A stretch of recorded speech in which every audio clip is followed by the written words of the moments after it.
The message being sent by Republican voters is clear: they want more Trumps, not fewer.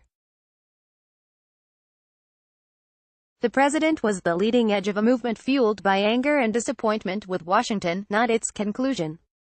Even with him now in the most powerful political office in the country, Republicans remain unhappy with the sort of leadership they are getting out of Washington, and are ready to penalize anyone with a "Rep" in front of their names.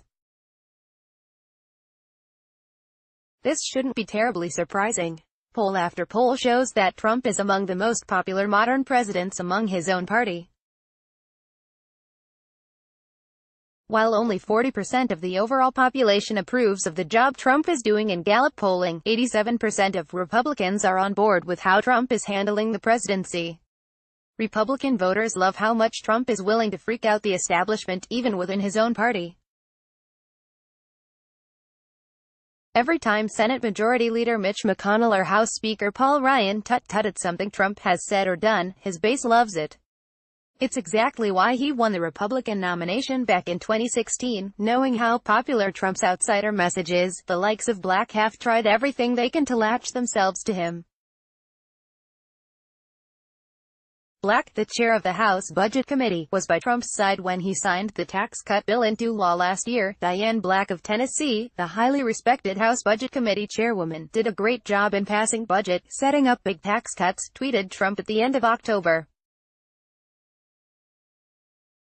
But, despite the fact that Black ran TV ads arguing that she was Trump's pick, the president himself withheld an endorsement that the congresswoman badly needed. Vice President Mike Pence endorsed her campaign in a tweet on July 27. Meanwhile, Lee was flooding the airwaves with ads that painted him as the real Trump candidate in the race. "You know why I think President Trump has been so effective?" he asked in one commercial. "Because he's a businessman, not a politician. He came from outside of government. That's the kind of leadership we need in Tennessee. A conservative, an outsider, not a politician." To be clear, not every Republican member of Congress trying to move up to be governor or senator has lost their primary. Representative Kristi Noem won a gubernatorial primary South Dakota, and Rep. Lou Barletta emerged as the Senate nominee in Pennsylvania, albeit thanks in no small part to strong support from Trump. And in the coming weeks, there will be another series of primaries that will test the theory of just how hard it is to win as a Republican member of Congress. In Arizona, Rep. Martha McSally faces a challenge from former state legislator Kelly Ward and controversial Sheriff Joe Arpaio, whom Trump pardoned last year. In Florida, Rep.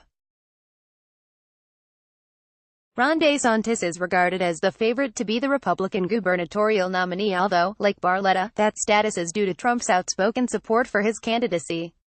Trump was in Tampa earlier this week to boost DeSantis. The writing appears to be on the wall: if you are a Republican member of Congress running to be a governor or senator from your state, you had better hope that Trump not only likes you but publicly endorses you.